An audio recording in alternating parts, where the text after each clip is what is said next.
Alrighty. First of all, I'd like to welcome everybody to this call. It's exciting times as we move through 2024. Terrifying as well. We're already sort of a significant way through the year. Not even used to writing 24 at the moment. It's already happening.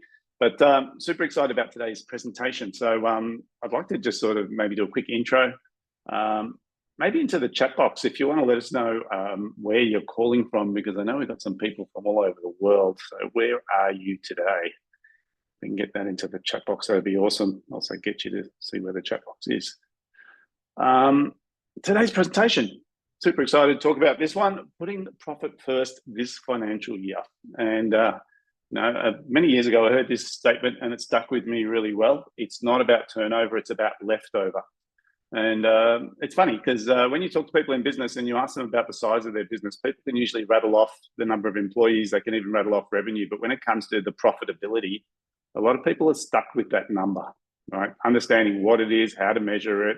They usually say, I can't find out until I speak to my bookkeeper or my accountant. So it's one of those things that sort of sits in the background. Today, we're going to be talking about how to put profit first this financial year. But before we do, I just want to introduce a couple of our presenters. You can see them hanging around in the shadows. We've got Ashley Al-Sadi, who is also known as Ashley Holt on this slide. Marissa Punchon, who some of you have met before, who is an awesome profit first consultant. And we're going to be talking a lot about how you can actually improve your profitability. For those who I haven't met before, my name is David Guest. I run Outcomes Business Group. I've been doing that since 2000, so that makes me 24 years old. I've been working with business owners since 1992.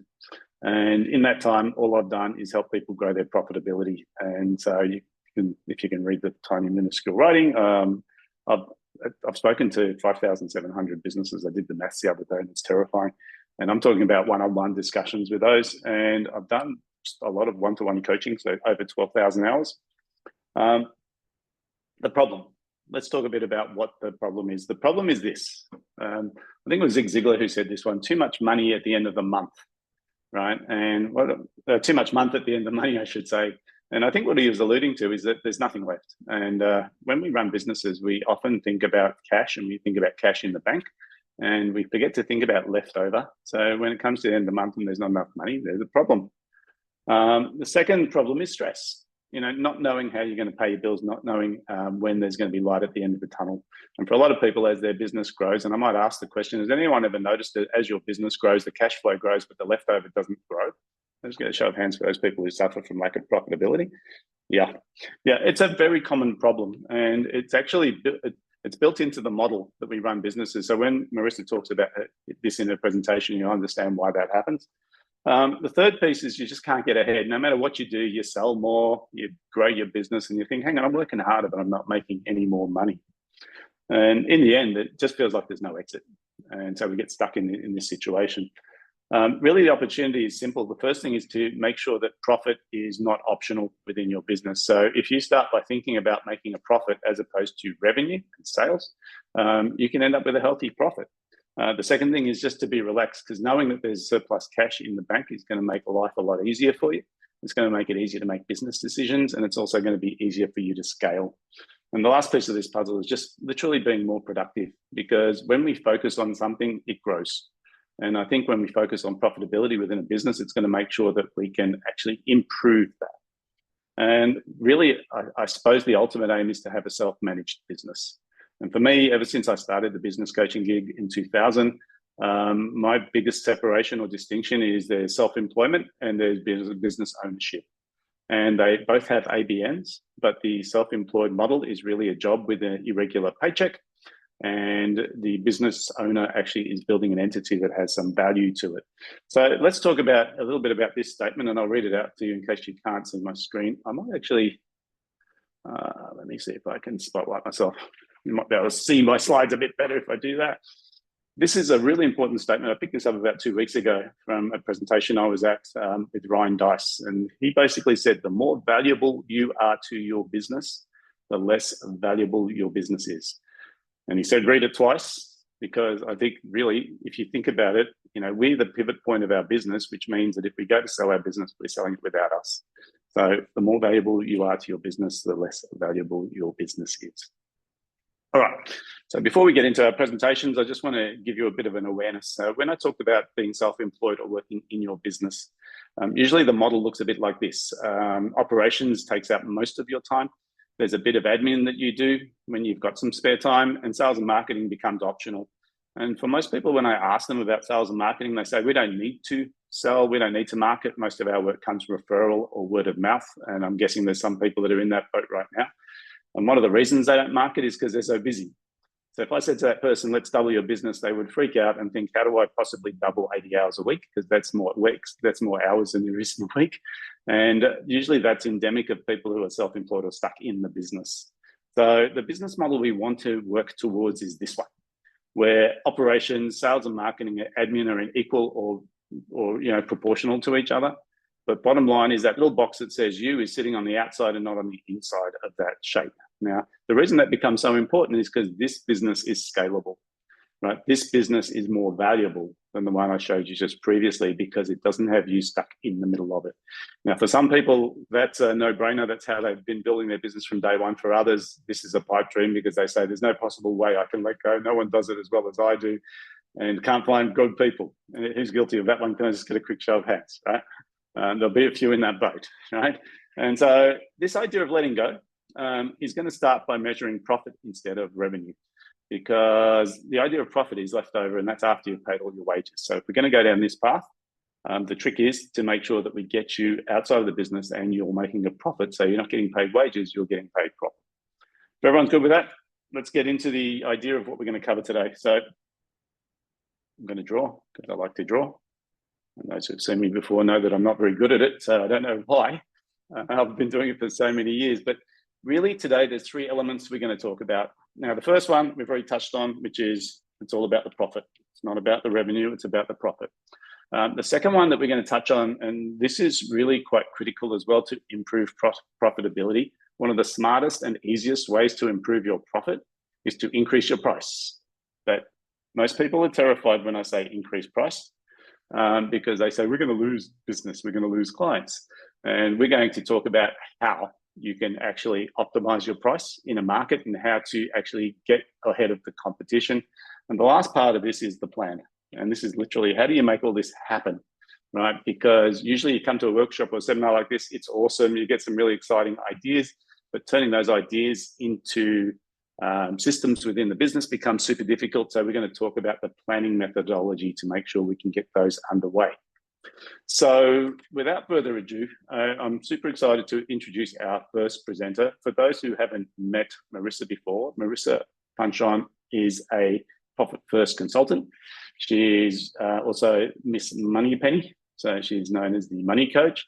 And I think, we don't think money, you need to be coached around money, but I'm going to suggest that if you don't have enough money in your bank account for where you think you should be right now, there's probably something wrong with the equation, right? Because your bank account resembles exactly the value of your business right now. And, I think it was Buckminster Fuller that said it many years ago. He said, you get paid exactly what you're worth. So if you don't think you're getting paid enough, you need to look at what you're delivering to the market. So without further ado, I'd like to hand over to Marissa, and we'll get her to do her presentation, which is going to be how to ensure your business makes a permanent profit.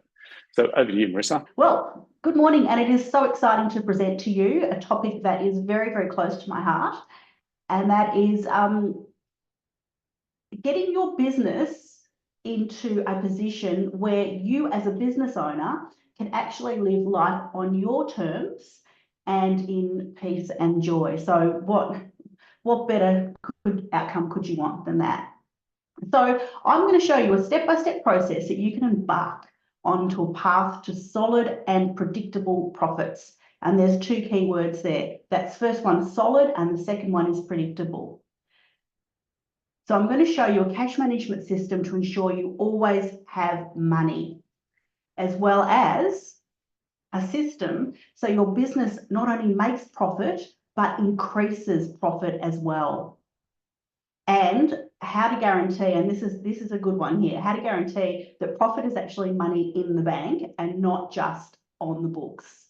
So how often do you have a look at your financial reports, you've got a profit at the end, and you say to yourself, well, hey, that's great, but where's the money? The money's not in the bank account. because we actually want to put profit first. So I'm going to be showing you through this presentation how you can actually put profit first in your business and also in your personal life as well. Don't forget that. So just very briefly, for those of you that don't know me, I'm a money coach and a profit first professional. I've been working in finance for over 20 years, and I have clients from all over the world, working one-on-one and also in groups. I've been involved in a couple of organisations over the past few years, one of which is the Entourage, which is a business school in Sydney, with a global community of over 500,000 members. So I've been running workshops in financial management and money mindset. And also, I've also been involved in the Osmompreneur Network as a judge and also as their money expert. And that's an organisation that supports mums in business. My mission is to show business owners how to make, keep and enjoy more money because, as I said previously, we want to reduce stress, prevent financial loss and find peace and joy in our lives. And I think at this particular point in time, finding peace and joy is the key. What got me into Profit First was during COVID, I saw that, so many businesses were in trouble, and those businesses that had put money aside got through a lot easier with much less stress than those businesses that didn't. So I thought, well, wait a sec, if we can actually look at prevention, then that is going to be life-changing for so many business owners. So my first question is, do you know how your business makes profit? And I know this might seem like a really simple question, but a lot of people don't know how their business makes profit, what they have to do in order to make a profit. And secondly, where do you go to find the profit your business has made? We all talk about turnover. However, where do you go to say, right, well, my business has made a profit? However, as I said previously, I'll tell you where you go. You actually go and have a look at your profit and loss statement, and then down the bottom, it will tell you you've made your sales, your expense over is your profit. However, is that cash? And you might look at it and say, well, yeah, okay, I've made a profit, but where's the money? And the reason for that is because traditional financial education has it all wrong. So the traditional accounting formula, which is sales take away expenses equals profit, actually puts profit last. It also focuses on a number on a screen or on a piece of paper, and it ignores the human behaviour around money. So leaving profit as an afterthought means that you actually set yourself up to work harder, and therefore you're working harder, but you're not necessarily increasing your profit or your cash flow. So a beautiful analogy I talk about is where we say our demand expands to meet our supply. So it's like toothpaste. You go into the bathroom, you've got a full tube of toothpaste, and you squeeze it onto your toothbrush, and then whoops, you drop the toothbrush and toothpaste is off. Doesn't matter, I've got a whole tube. However, when you go into the bathroom and you find that your toothpaste is nearly empty, you squash it and squash it and squash it. You do whatever you have to do in order to get toothpaste onto that toothbrush. And it's very, very similar with your money as well. And I will go through this, but when you have a look at your bank account and you say, whoa, I've got all this money in there, then you don't really think about your spending habits. You just say, well, I've got a lot of money. However, you might find that your BAS is due or wages are due. Yet they're not due until next week. But then once they leave the bank account, you don't have a lot left. The other thing is generally when we run out of time or something goes wrong, that's when we act. And often it's too late by then. So it's like the behaviour. We've got everything's fine, we've got money in the bank account. However, bang, BAS comes along, bang, big bill comes along, and we've got no money. So it's about putting something into place to prevent you being put in that situation where you've got no more money left. And the fourth thing is, we all know we should read our profit and loss and our balance sheets, and we should have cash flow forecasts. But what we generally do is we check our bank accounts online and say, oh, we've got money in there, or we don't have money in there. So often as our deposits increase, our spending increases. So the beauty of Profit First is it gives us some sort of control over our money. And what it also does is it doesn't change our habits, but it actually leverages them. So what I mean by this, it's about behavior, not logic. And the first thing with Profit First, and the first thing that will actually revolutionize your life, personally and professionally, is to change the accounting equation. Sales take away profit equals your expenses. So, and I'm saying it again, sales take away profit equals expenses. So what we're doing is we're paying ourselves first. Has anyone heard about the book, The Richest Man in Babylon? And there's also a book, The Richest Woman in Babylon, as well. And this is about, it's a parable, but what it is that you've got your money coming in and you pay yourself first. Put 10% away. And that's exactly the same with Profit First. Put 10% away. And portion things. Put money away for profit, but also put money away for other areas of your business. So it's about having proportions, not having a buffet where you go and eat heaps and heaps and heaps, but having small plates. Now let me explain the small plate analogy. Think of these, one serving tray, and you've got 5 portions. Now these are actually your bank accounts. So first of all, you get paid, your income comes in, it all comes into one bank account. Now, if you keep it in that bank account, it's really hard to control. So when you have a look at Profit First, what you do, the first thing you do, particularly for those in Australia, is you take away the GST. Because the GST isn't your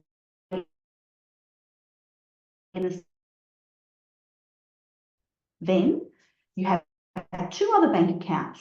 The first bank account, you put money away for yourself. Yes, you pay yourself first.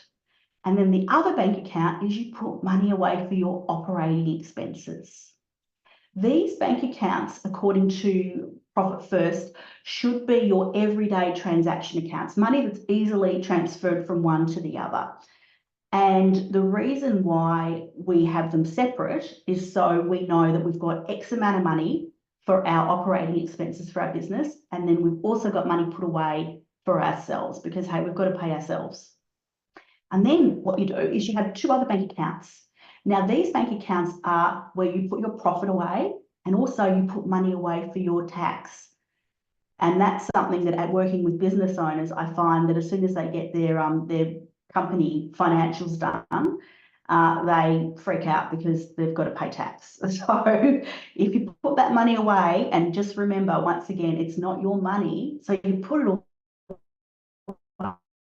away and then it's there, and those 2 bank accounts, your profit bank account and your tax bank account, have them in a separate bank accounts, even separate banks from your other operating expenses and pay and GST. And the reason for that is because we just want to reduce temptation of getting money, taking money out, because you know what, particularly with your profit account, it's actually going to start building up money and you want to keep it in there. Now, if anyone would like a PDF of, now there are Australian and New Zealand banks that offer either low or no interest rate, no fees. Put the word bank accounts in the chat box and I will send you a PDF of that. Now, as I said, small plates, small portions. Let's get into the actual Profit First methodology. And don't get freaked out by the numbers here. Just have a look at you've got your different slices. So if your business turns over between 0 to 250K, then Profit First has a particular set of percentages that you put away into these different plates. And that's the beauty of it. You don't need to sit down with your calculator and work out, I've just, put away X amount of money here, X amount of money there. It's just a percentage. So let's just say you're turning over between 0 and 250K. Your real revenue is money that's coming in. Then you put 5% away profit, 50% away your pay. That's 50% away your pay, 15% away for your tax, and 30% for your expenses. Now, as your business grows, those percentages change. Now, at the beginning, you might say, hey, I can't put away all that money. I can't pay myself 50% of my income that comes in for my wage. So, and that's fine. So what you do is you just start off slowly. And I remember hearing an analogy a while ago, I didn't hear, I saw it. You don't need to take big steps. You just need to take small steps in the right direction to make huge results. So the first thing to do is to make that small step. So you might say, okay, I'll put away 1% profit into a bank account. How much, I'll go through my personal expenses. How much money do I need? What's the minimum I need that my business can give me to cover my personal expenses? And we'll put that money away. Tax, have a look at your revenue, what you think you'll be taxed after your expenses, and then your expenses go through your business expenses. And so that gives you an idea, a starting point. You know what? Even if your starting point is just to open up a bank account and put 1% profit away, then that's a really, really good start. So we're reverse engineering it. However, the key here is your expenses. So 30% goes away for expenses, and work with that. We have so many expenses just come out of our bank account, subscriptions that we don't need to pay for, or subscriptions we can reduce. Maybe we can have a look at reducing our utilities, our phone, our insurance. There are so many things we can do, not just in our business, but also in our personal world, to keep those expenses down at 30% and work there. It's like the toothpaste analogy. Work with what you've got. So my question to you is, how can you reduce or eliminate your expenses in your business and also in your personal world? And in Profit First, we roll it out in different stages. 1% away profit, we build it up to 5% away. Your pay, maybe we put away 10%, but then we build it up to 50%. So it doesn't have to be something that happens, bang, now that's done, and you start freaking out because you realise that you don't have enough money. And it's a really good incentive as well for you to manage your money properly, because what's the point of making more sales if those sales are costing you more money? You may as well make less sales, but have higher profits in those sales, and then you're actually making more money at the end. And by putting your money away, you're actually you're eating your veggies first and you're removing the temptation. You've got the money away, and particularly with your profit account, your tax account, it stays separate, and that way you are removing the temptation. Now, your profit account, at the end of a quarter, you have got a beautiful amount of money in there, and you can do with that as you choose.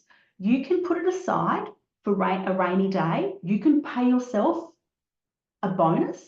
You can invest in the growth of your business. You can invest it in any other area you like. And that means you're actually being proactive about growing your business or paying yourself more, rather than trying to scrape around for money or getting loans. What you can also do, and this is something that I love with Profit First, is actually have a 3-month buffer where you've got 3 months of money that you can have as your as an emergency. So which would have been perfect during COVID. So have a think about it. If you had a nice chunk of money in your profit account at the end of each quarter, what would you do with it? Some people pay down debt. Now, I've got an amazing debt to debt calculator. If you'd like a copy of that, put the word calculator in the chat box. So get debt paid down. Debt is a killer, particularly bad debt. If you've accumulated a bit of bad debt over COVID or just pre-COVID, and that's become more during COVID and after COVID, you can pay your debt down quicker with Profit First, because you can use your profit to pay down that debt, and then once that's paid, it's a monkey off your back. So how many of us embark on something and we like a diet or a savings plan, and we start and then we just fall off? So that's with Profit First.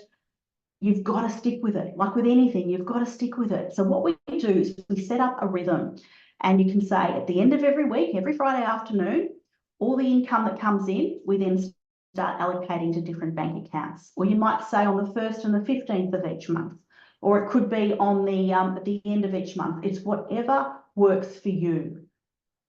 And you stick with it and you adjust it. So as your business grows, or you might have times when your business is a bit quieter, you look at adjusting things. It's not a set and forget. And also transfer it to your personal life. It's Scott Pape, the Barefoot Investor. This is exactly what he talks about, where you pay yourself first, put your money away into different accounts, and then you've got money for things. If something breaks down, you've got an emergency account.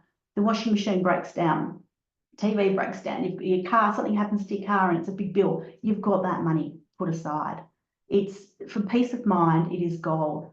And it's, you know what, it's all about making your money work for you. You being the master of your money, as opposed to your master being as opposed to your money being the master of you. You be the master of your money. So having said that, how many times, a bit like a diet, do you say, yeah, that sounds like a really good idea, I have to do it? But it's something that Parkinson's law, you don't do anything about it till it's too late. Well, I've got a little QR code. If you want to make a time to have a chat to me and you just need a few hints and tips, or you just want to be pushed in the right direction to start getting the Profit First methodology put into your personal life or your business, either or, have a time, chat with me. I'm more than happy just to have a look at your situation and give you a few hints and tips and get you moving in the right direction. Because, you know, if you keep on doing what you've always done, you always get what you've always got. So really, taking action, if you don't take action, then, you know, nothing happens. And then you get in trouble. Or even if you're not in trouble, if you want to start building your own personal wealth, having a business to give you a wage is one way of actually doing that, as opposed to you working really hard and not having much money left over. And at the end, you might as well just go and get a job. So make a time to see me. I'm more than happy just to get you in the right direction. Also, Profit First has just come out with a great 12-step course, Profit First 101. If you want to do it yourself, then it is great and it's simple. It will get you in the right direction. And also there's a Profit First book that is fantastic.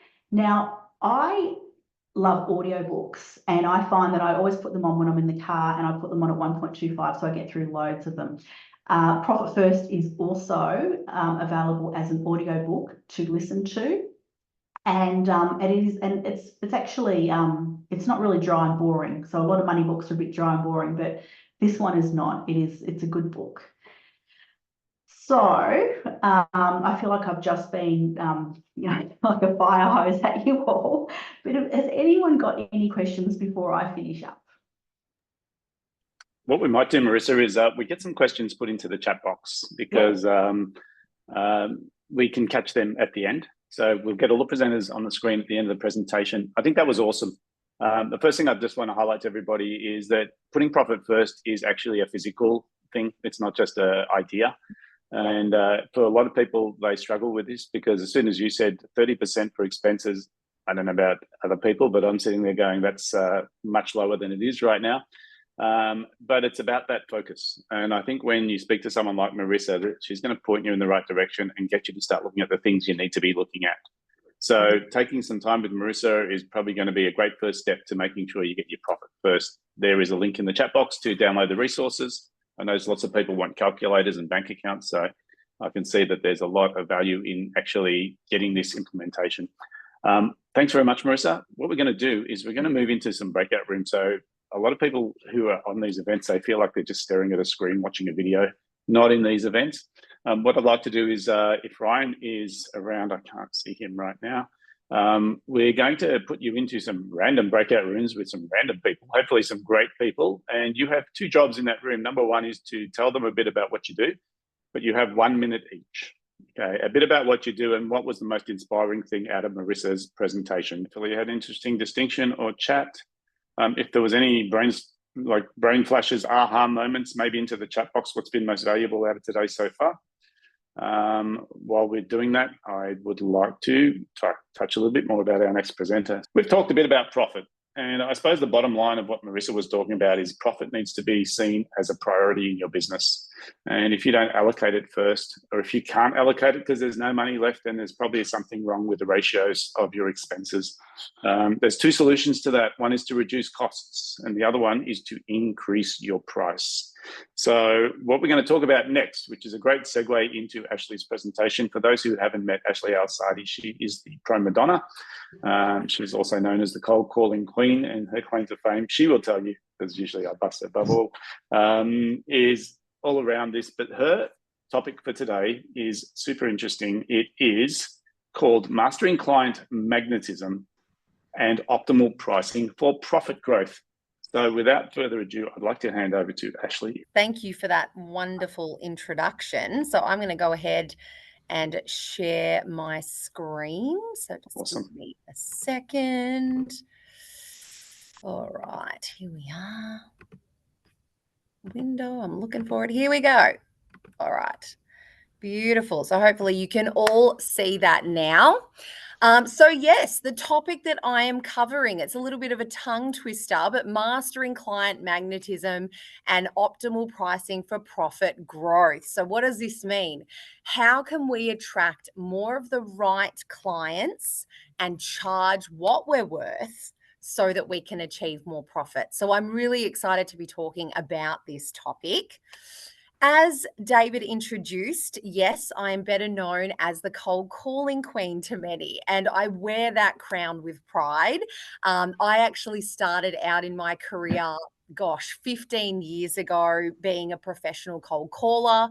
I noticed that the sales firm that I was in, I was one of the only people in that team that loved doing that sales grunt work that most avoid or don't have time for, which was cold calling. And that had me think, if I start my own business doing this for other clients, other companies, I could make a real little lucrative little business for myself out of this. So in 2011, so 13 years ago now, I can't believe that, I established the Pro Madonna, and we quite quickly or rapidly grew from there. So fast forward to today, we've now worked with over 300 companies all around Australia. Our whole focus is on generating highly qualified sales leads and sales appointments.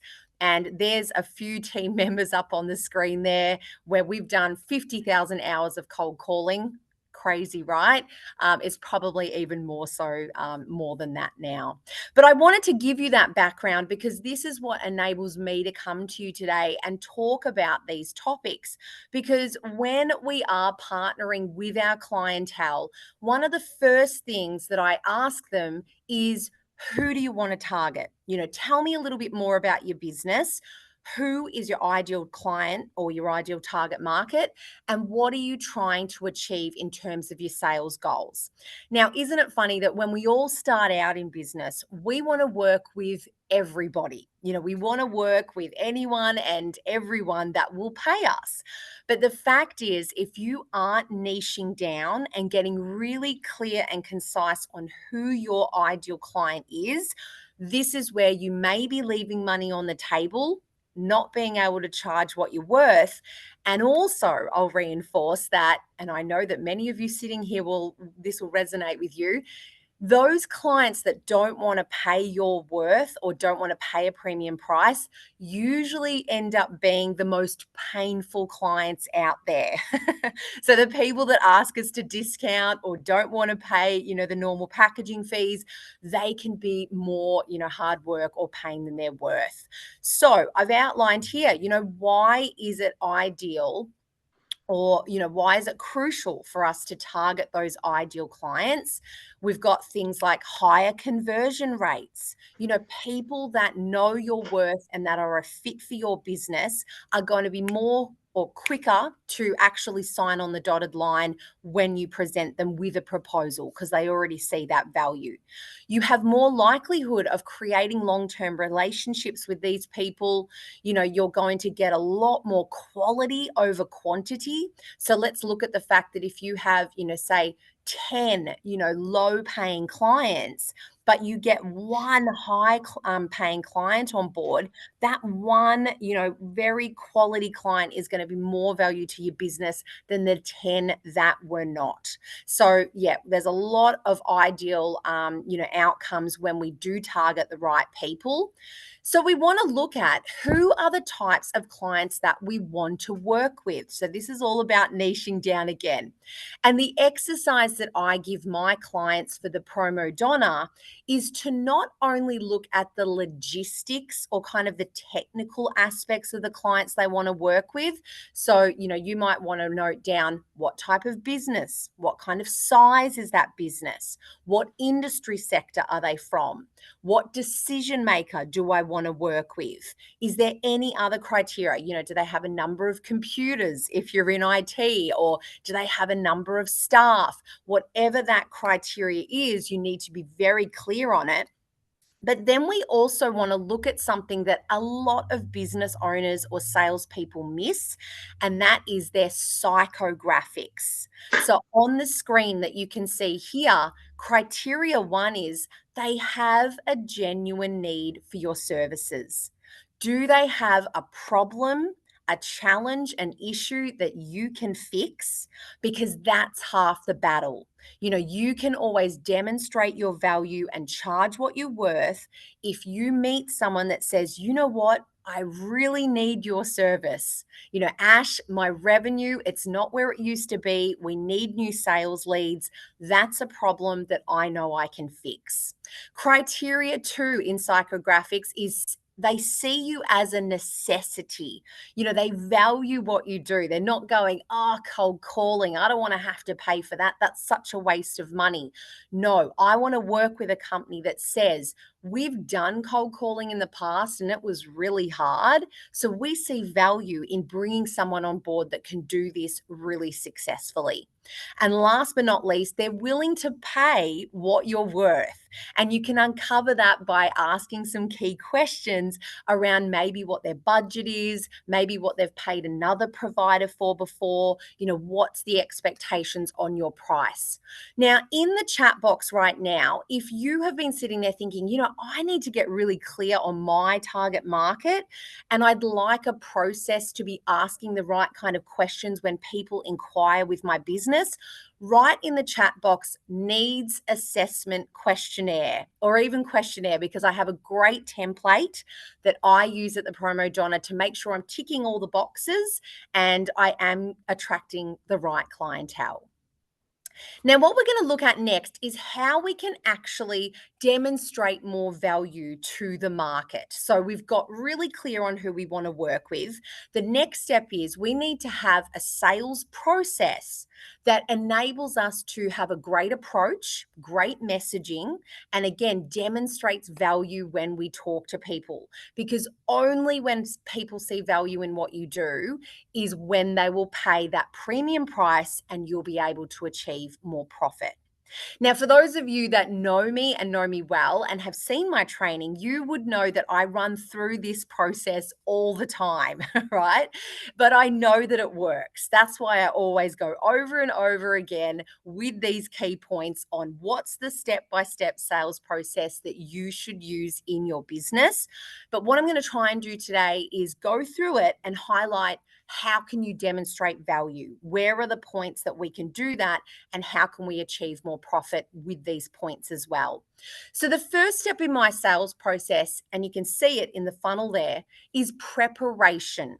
And preparation has two components. The first is mastering our mindset. Now, mastering your mindset is key in sales, but so is it when we talk about money. You know, we have to get really positive. We have to have a very clear vision, not only on what we want to generate if we are trying to achieve that profit, you know, what we want to make, but also having really positive beliefs internally about money.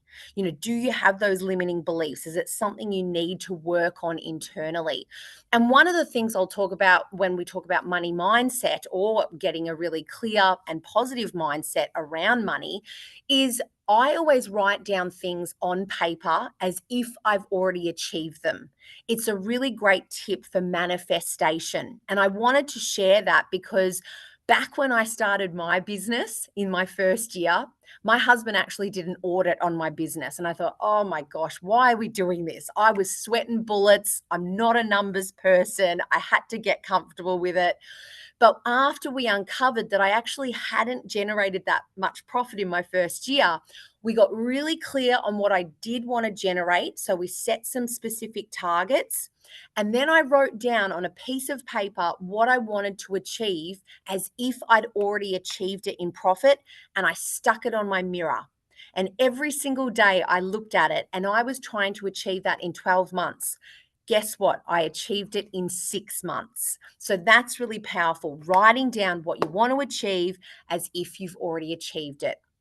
Now, the other component of preparation I mentioned is about, so number one was about sales mindset. The other part of preparation is understanding your products and services in relation to what your prospects want. Now, what do I mean by that? So many businesses I work with, I say, tell me what you do. You know, and if I was asked that question about the Promo Donna, I might answer it like, well, we're a lead generation company. We've been around for 13 years. We're really fantastic, blah, blah, blah, all about me. It's not about that in the sales world. It's all about what your prospects want or what's in it for them. And this is key because this is how you're going to be able to demonstrate value. I want you to hone in on how you help your prospects. You know, what are you delivering that's allowing them to overcome their challenges and their issues, and write that down because that leads into the next step of this sales process. So we've done our preparation. We've got really clear on our targets. We know what our prospects need and want from us. Then we do a really great elevator pitch. Now, the elevator pitch or the introduction, you've got to make it clear and concise. It's usually got to be about 1 to 2 sentences, and we've only got about 3 to 10 seconds to grab someone's attention.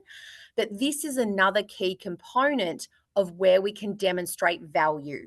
So, how do you help your prospects? How do you differentiate from other competitors in the market? These are the things we want to hone in on for our elevator pitch. And I gave the example of the Promo Donna before, just being a lead gen company, you know, how long we've been around for. What I would do to switch that to make it more about the prospect is to say something like, the Promo Donna, we are a lead generation or a cold calling agency, and we help to alleviate companies of all that grunt work that they'd rather avoid. Or we like to fill our clients' pipeline with highly qualified sales leads so they know where their next lead's coming from. That's what resonates, and that's what will stand out and deliver value. Now, the next step in my sales process is key questioning, and questions are paramount when we're selling. The person who talks the most in a sales situation is losing the sale. You might want to write that one down. So, if you're talking the most, you're usually losing the sale and not being able to charge what you're worth. So, you want to do a great pitch and then start asking some great questions. Now, why is this key? Well, not only will it give you the information you need to sell back to someone, but it also allows you to qualify them out. Again, do they have a need for your service? Are they the right fit for your business? Are they going to pay you a premium price? So, questioning is key. Then we come to objections, some of my favorite part of the sales process. Call me crazy. Yes, I do love a good old objection. And the fact is, it's because most people view them as a rejection.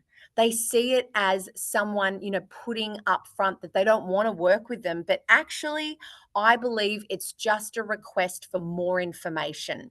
They don't yet see the value in what you deliver. So this is another opportunity to do so.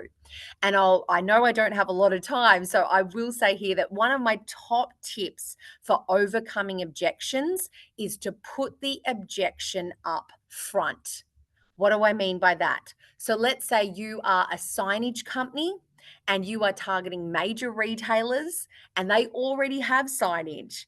You would change your spiel to, "Hi, it's Ashley. I'm calling from XYZ Signage. We manufacture and install signage for major retailers." Now, I know that as a retailer, you would already have great signage in place, but we also know that at times you review that, you open new stores. So tell me a little bit about your signage process, and you'll see the results suddenly shift and change.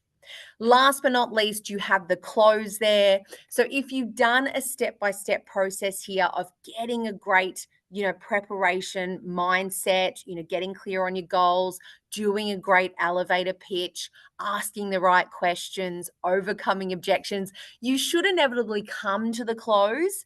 But if not, there are some ways that you can lead to a close, like assumptive language. When we start with you, how do you see that working? Or when we run the workshop session together, which is our first step in our process of working with clients, who are you going to include in that workshop session?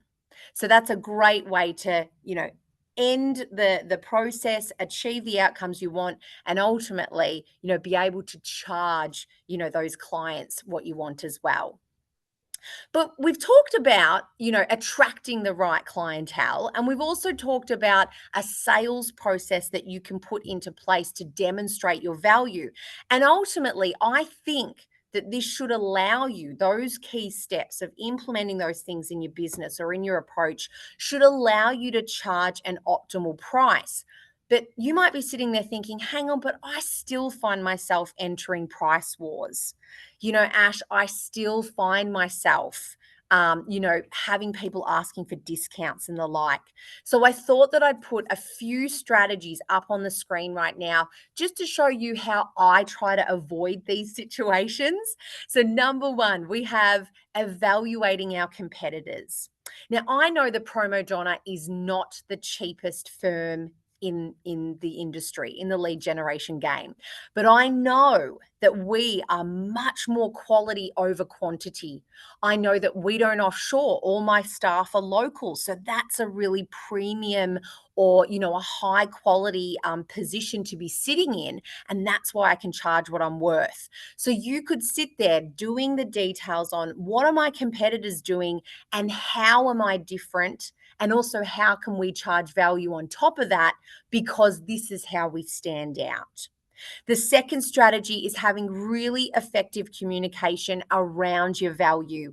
Again, you've got to know why you demonstrate or, what you deliver in terms of value to your clients.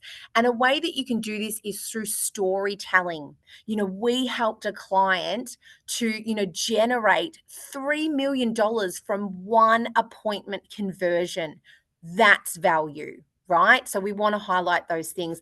And last but not least, strategy 3, know your customer sensitivity and tailor your pricing. That can be an option. It's a lead in that I always like to say to people, look, we tailor all of our packaging and our pricing to suit.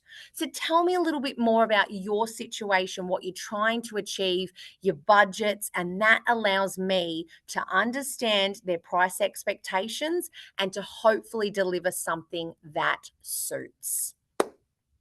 So that is me, guys. I hope that you've got a lot out of this presentation in terms of, knowing how to better attract, clients that are a greater fit for your business. I said that you could get the questionnaire off of me if you're liking, or wanting more details on that. But the question is, are you leaving money on the table when you're selling? If you're sitting there thinking, well, I would like to charge more, or perhaps when I do pitch, I'm not pitching all of our service offering and I am leaving money on the table. So I'm offering a sales review. What you need to do is just put in the comments sales review from Ashley or sales review, and I will get in touch. But I also think Aria is going to share my Calendly link too. So you can book in there to have a chat, and we can talk more about how to generate more profit, especially when it comes to your lead generation. Thank you so much, everyone. Thank you so much, Ashley. That was very compelling. And I think really what you highlighted there is profit first is definitely a philosophy. But if we don't have enough profit, it's hard to put it first. And I think we've approached this from two sides. We've said, look, profit first is a philosophy around how you allocate. And now we're starting to talk about this idea of investing time in differentiating your product. And I think for many people, they end up in a price competitive market. Is anyone in a price competitive market? Just a quick show of hands on that one. Yeah. So here's what I've learned. Price competition arrives when a buyer has alternative of choice, right? And they're highly educated. In other words, they can't tell the difference between the two products. So if the product is the same from supplier A and supplier B, then the price becomes a primary thing. As soon as we differentiate, which is exactly what you described, we can start to move away from that market. But that requires a bit of effort on the business owner's side to ask some better questions, and especially around psychographics, as you mentioned. So anybody who's not feeling like they're able to charge a premium, if they're feeling they're getting hit up by price competition, a review by Ashley is highly worth it. She's been around for a while, and I know she can see things that you may not. So get onto that link that is in the chat box somewhere, I think. Yep, there it is. I've been that crazy woman who's a cold caller for too long, David. Yeah. So that's fair enough, because people don't see themselves as salespeople, Ashley. And I think that, once you realize that sales is literally helping people buy, all of a sudden you start to tune in on this. So thanks so much for that presentation. As I said, the link is in the chat box for those who want it. There is a sales review if you want to type that into the chat box as well. So we're going to move over to my presentation. So thanks, Ash. Okay, so we've talked about a lot today, but this last presentation is probably the last piece of this puzzle. We've talked about profit and why you need to allocate profit first. We've talked about price and why you need to be very aware of your price point in the marketplace and how you can increase your price and get away from competition. The last piece of the puzzle for me is understanding how to implement all of these strategies, because I think that, so far people sound like they've got some value. And what I'd like to see in the chat box has what has been most valuable for you so far out of today's presentation. So just into the chat box, if you have any questions of the presenters, you can drop them in there as well. And as we get towards the end, we'll bring them up. So what's been most valuable for you so far, into the chat box? And if you have any questions of the presenters, into the chat box as well. I'm going to talk a bit about this idea of planning, and planning in business is something that I find very few people do effectively. Now, one of the reasons I believe that to be true is that we get busy. And we get so busy running our own business that and serving customers that we forget to serve ourselves. And serving ourselves in business really means making time to plan your next step. So if we think about this business owner, and this could be any one of us in orange, depending on where you are, we have this idea of business and we want to build this thing. Now, for some people, building their business means going to work every day and just working in their job. For others, they actually consider their business as an entity that they're investing time and effort in creating value. Now, if you are doing that, there's a pretty good chance that this business entity that you're building has some level of scope. And what I mean by scope is that you have some idea of what you're building, or you have some sort of vision. Now, if you have that, great, because I want you to imagine that your planning in your business is the equivalent of the GPS in your car. If you do not put a destination into the GPS, it's not going to tell you whether to turn left or right. It's just going to tell you where you are. So if we want to have a business plan, the very first element of any business plan needs to be, what are you building? Now, I'm going to ask you to write this question down. And the question is, what will my business look like when it's finished? What will my business look like when it's finished? It's a weird question, because for a lot of people, they go, what do you mean finished? I've got plenty of years left in me. And what you're doing is you're substituting yourself for your business. Your business is a project, just like a house. And if you don't have a picture of what it looks like when it's finished, you can't build. If I went to a builder and said, I want you to build me a house, and he says, great, how many rooms do you want? And I say, I don't know yet, just start. That would be insane. But that's literally how 95% of business owners I've met build their business. I say, what are you building? And they go, I just need to get more clients. I just need more leads. I just need more profit. And I go, they're all justs. What I want you to do is tell me, what will it look like when it's finished? So in the planning process, the very first layer of any planning process to me is about getting back control. Getting back control. We get back control by doing three things. The very first thing we need to do is we need to aspire. What I mean by that is get a vision, identify what you're building. If you can't answer that question, what will my business look like when it's finished? Start with a shorter term objective. What will my business look like in 5 years' time? And once you have that, share that with your team and make sure everyone knows what we're building here, because that's how a builder works with their plan. They look at the plan every single day that they're building, because the plan tells them the end result and they build to the plan. If you don't have a plan, you can't build to it. The second piece of this element is the word plan. Now, I'm using the word plan, but I don't mean a business plan here, because that's a noun. I mean the verb plan. You should be planning your business every single week. Every single week, you should be looking at your plan and deciding, what am I working on next? And I'm talking about working on your business structure, not working in your business with customers. And the last piece of this is what we refer to as tracking. Now, tracking to me means measuring profit, revenue, number of inquiries that we get every week, number of sales that we make. And so measuring all the metrics that tell me that we're on the right track. Okay. Now, these three elements will not build your business. They will give you confidence in knowing what to do next. So I know where I'm going. I know what I need to do next, and I know if it's working or not. And that takes us out of chaos and moves us back into control. The second layer that I want to touch on is, I can make my thing work, is cash flow. Now, cash flow to me is king. Okay. We talk about business and we say cash is king. You've heard it a number of times this morning. And to me, cash flow is really where we start seeing the rubber hit the road. And for most small business owners, that means getting any sales that I can. And it usually sort of spreads from $0 to $1 million in revenue. It's all about the cash flow. Cash flow has three elements to it. The first one is we need to attract.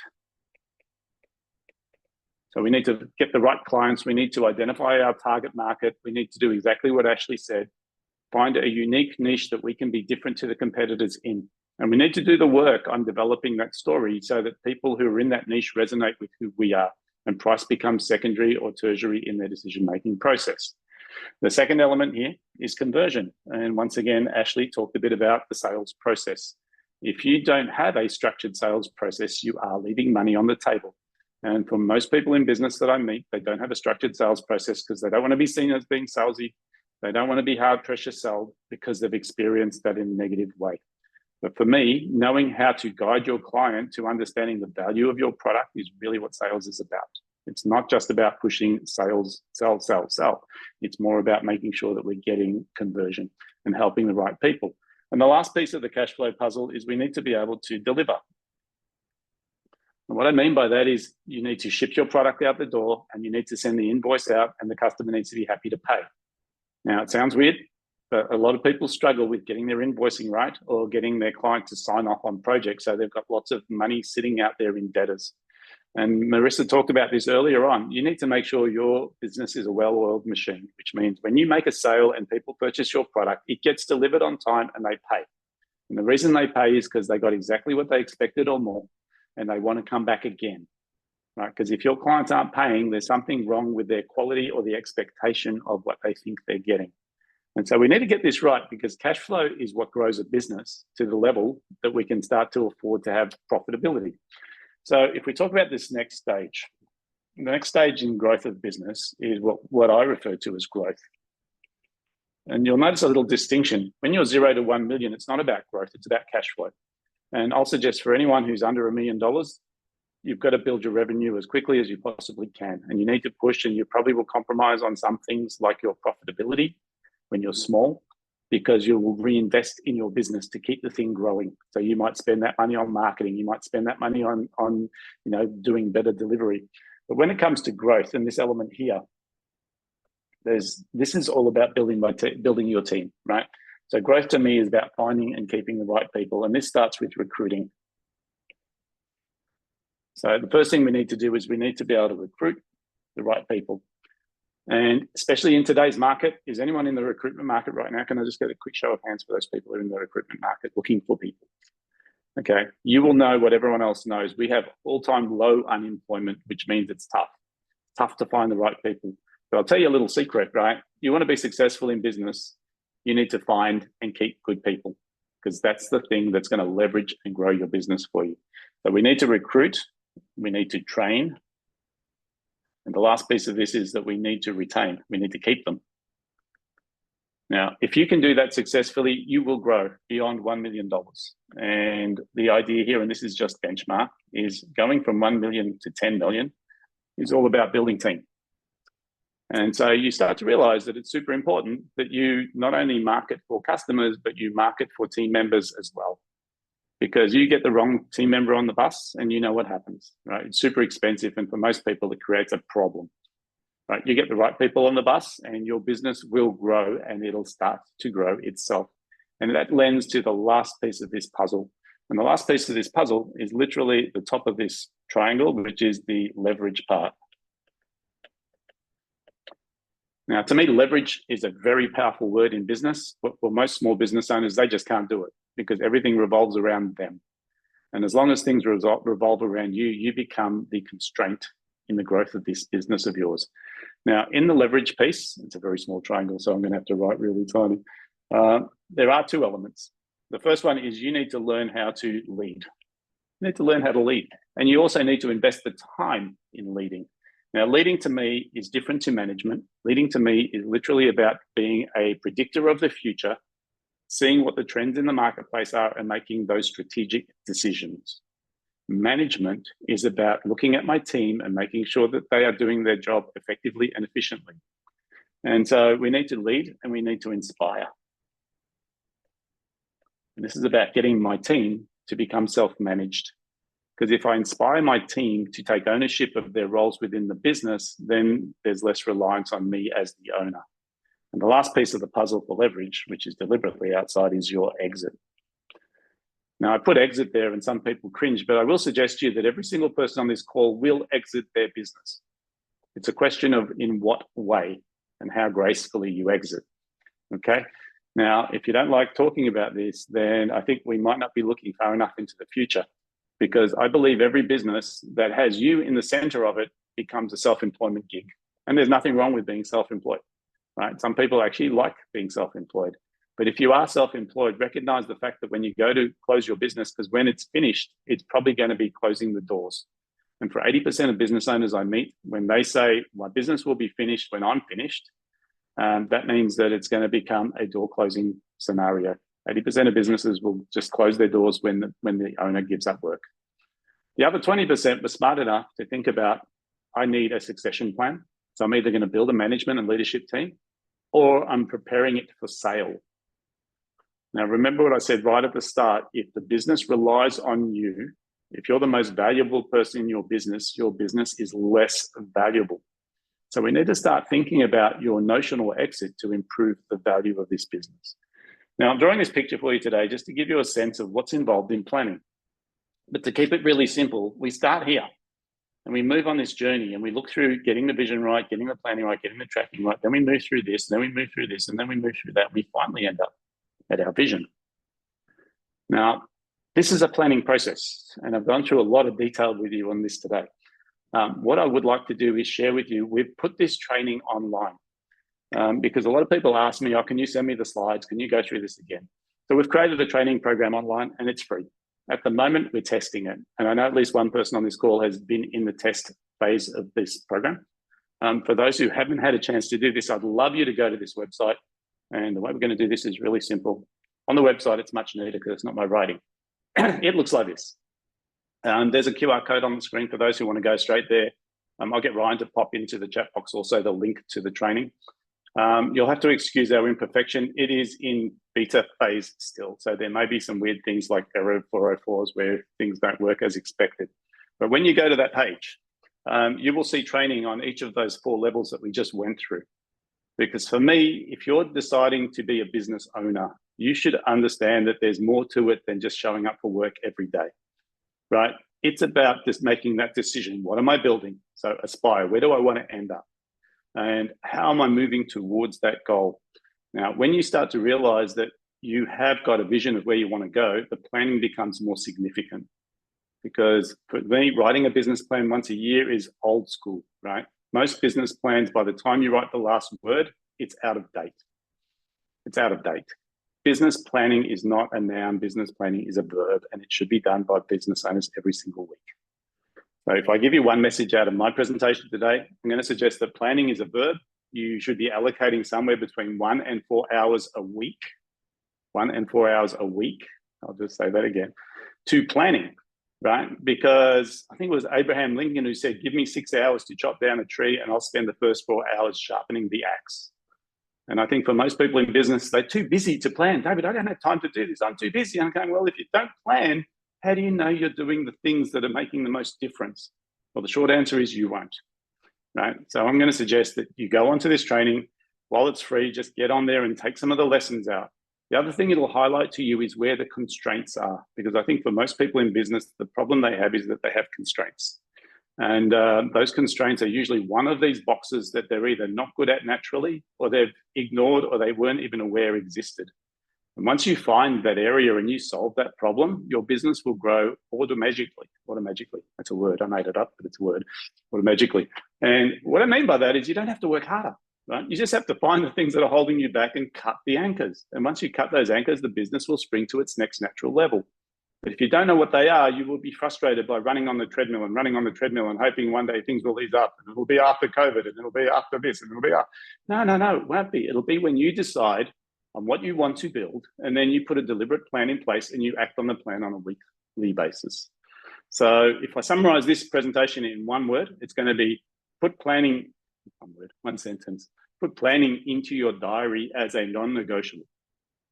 Do it every single week. And if you're not sure what you should be planning, go to the training, learn what you need to do, and start building the business that you've always wanted. So I'm just going to wrap up on that. We've got the link in the chat box for those guys. Philip's actually he was one of my pilot guys and he came back and said it was awesome. So it's a bit unusual. Normally our trainings are going to be something that's part of our programs. We just decided to put it out there for the world. I think that everyone who's in business should know that there's a way to grow it, and this is the way to do it. So I'm going to start wrapping up at this point. What I am going to do is I'm going to ask Ryan to highlight the presenters. And while he's doing that, can you please do me a favor? Into the chat box, what has been most valuable for you out of today's presentation? 1, 2, or 3 points. What's been most valuable for you out of today's presentation? And if you have any specific questions of the presenters, you can either chuck it in the chat box or do a hand raise, and let's see if we can get some engagement going. So what's been most valuable out of today's presentation? Into the chat box, please. And any questions for these guys? Because we've got 10 minutes and you've got a wealth of knowledge sitting right in front of you. David, I've got a couple of questions that came through earlier. Yeah. So, Amrita, if there are cash flow issues, if your business is not generating enough money, how do you approach the situation? I think that the point there is to actually put some action into generating cash flow. So that's where, you know, maybe having a chat to Ashley would be really good, because you need that's the beginning of it. You need to make the money in order to then manage the money. So that would be my suggestion. And I'll add to that as well, Marissa, because you said something earlier, which is start with 1%. Yeah. 1% of nothing is nothing. So anyone who says, I can't afford 1% because I'm not making money, 1% is a ratio. So if you're not making money, it's a small amount of money. It's the discipline. It's not just the money. Awesome. Yeah, very true, very true. And then I've had another question where people put tax deductible expenses that are more of a personal nature in their business. Yes, Rosalind, I know you'd find that, you'd say that quite often. If you're actually using your own, using your business as your own personal bank account, just don't do it, really. Because what you're doing, you're not actually saving money in the long run. What you're doing is you're just increasing your own wage, and it just gives you a false sense. So keep your personal, look, if you do it, then just pay it back. But try not to. Just keep it separate. Business, personal. Yeah, excellent. Excellent. The entire program is excellent. There's a lot of insights here, which is great. Great that everyone's getting kind of gold nuggets from all of us. Yeah. And look, I think the message, and this is part of like when I talk about planning, spending time on these events and learning some new nuggets is awesome. The thing I would suggest that you do is any lessons that you've taken, what is the action? What are you going to do as a result of today? What is the action? If it's just contacting the presenters, fine. But if it's to create the bank account today, put it in your to-do list. Let's get it done, right? So it's not just about learning, it's about activity as well. Yeah, I think there's I can't remember the percentage, but taking action within the day of coming along to this webinar, hearing something that you want to implement in your business. If you action it today, there's more likelihood of it actually changing your business than you going, oh, I'll start it on Monday, right? We know what happens there. Then we fall back into our old ways. So we've got to take action. Yeah. Fantastic. We've got lots of feedback on how people have got too many nuggets, they can't even explain them. What I'd love to do is, because look, at the end of this, I will suggest every presenter on this call is a highly skilled expert, and they're offering their time for free. Yes, they have programs. Yes, they want to sell you something, but that's only if you fit their criteria. Until that point in time, they're going to make the assessment, they're going to ask the questions, and they're going to help you. And that's one of the reasons we have these guys on the call, because we're not here pitching product. We're here actually to give you insight because we've experienced it. All of us have been in this game for over 10 years. And I have seen people just smashing their head against a brick wall with their business, trying to make it profitable, but they're not changing things, okay? And the things we've asked you to change are fundamental, right? Just put money into allocated accounts. Just look at your value proposition. Ask the question, why would clients buy from me and not my competitor?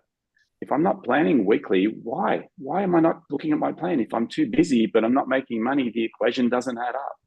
When people say that to me, I'm too busy to do what you've asked me. And I say, but you're not making profit.